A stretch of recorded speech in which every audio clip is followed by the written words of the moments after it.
సూర్య గారు, తిరుపతిలో వైకుంఠ ఏకాదశి సందర్భంగా టికెట్ల పంపిణీలో జరిగినటువంటి తొక్కిసలాటను మరవక ముందే ఆ సందర్భంగా సీఎం చంద్రబాబు నాయుడు దేవాదాయ శాఖలో ఉన్నటువంటి అందరికీ కూడా గట్టి వార్నింగ్ ఇచ్చారు.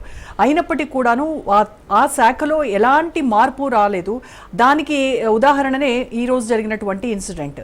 సో మొత్తానికి దేవాదాయ శాఖను రద్దు చేయాలి అనేటువంటి డిమాండ్లు పెరుగుతున్నటువంటి నేపథ్యంలో దేవాదాయ శాఖ సమన్వయ లోపంతో జరుగుతున్నటువంటి ఇవన్నీ ఎలా చూస్తారంటారు? మీరేం చెప్తారు? నమస్కారం అమ్మా. అక్కడ ప్యానెల్లో ఉన్నటువంటి వారందరికీ ఇప్పుడే మాట్లాడిన వెంకటేశ్వర్లు గారికి అందరికీ నమస్కారం తెలియజేసుకుంటూ, నమస్కారం.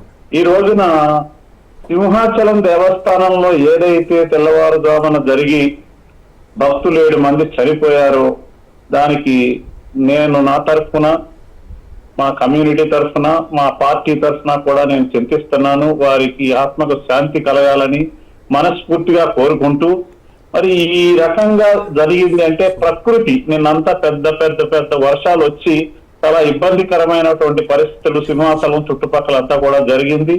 మనం మానవ మాత్రంగా చేయవలసిన ఎన్ని కార్యక్రమాలు చేసినా దైవం అనుకూలించి దైవం సపోర్ట్ చేసినప్పుడు అన్ని మంచిగా జరుగుతాయి.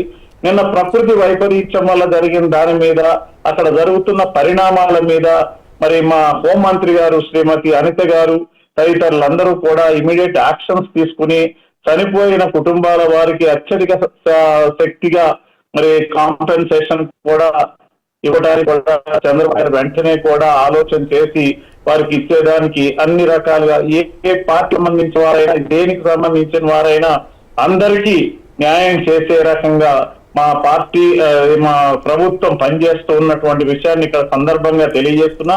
అలాగే నరేంద్ర మోడీ గారు కూడా మరి మృతులందరికీ కూడా వారందరూ కూడా 2 లక్షల రూపాయలు వారు ఎక్స్గ్రేషియా ప్రకటించినటువంటి విషయాన్ని కూడా మనం చూస్తున్నాం.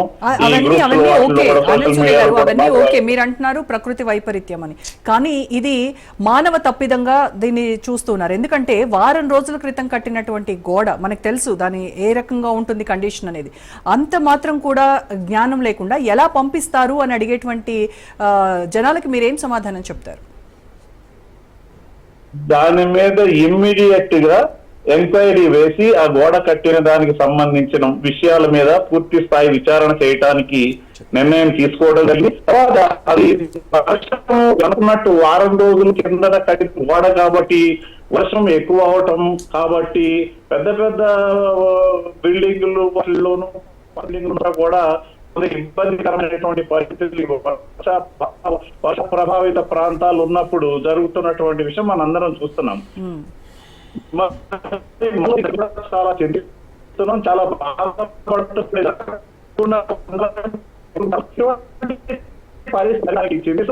మరి ఈ సంఘటన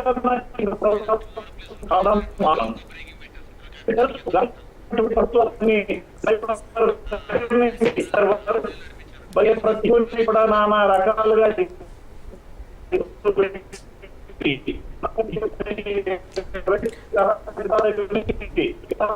మీ నెట్వర్క్ ఆనంద్ సూర్య గారు, మీది టెక్నికల్ ప్రాబ్లం ఉందండి, మీ సిగ్నల్ సరిగా లేదు, మీ ఆడియో క్లారిటీ లేదండి. సో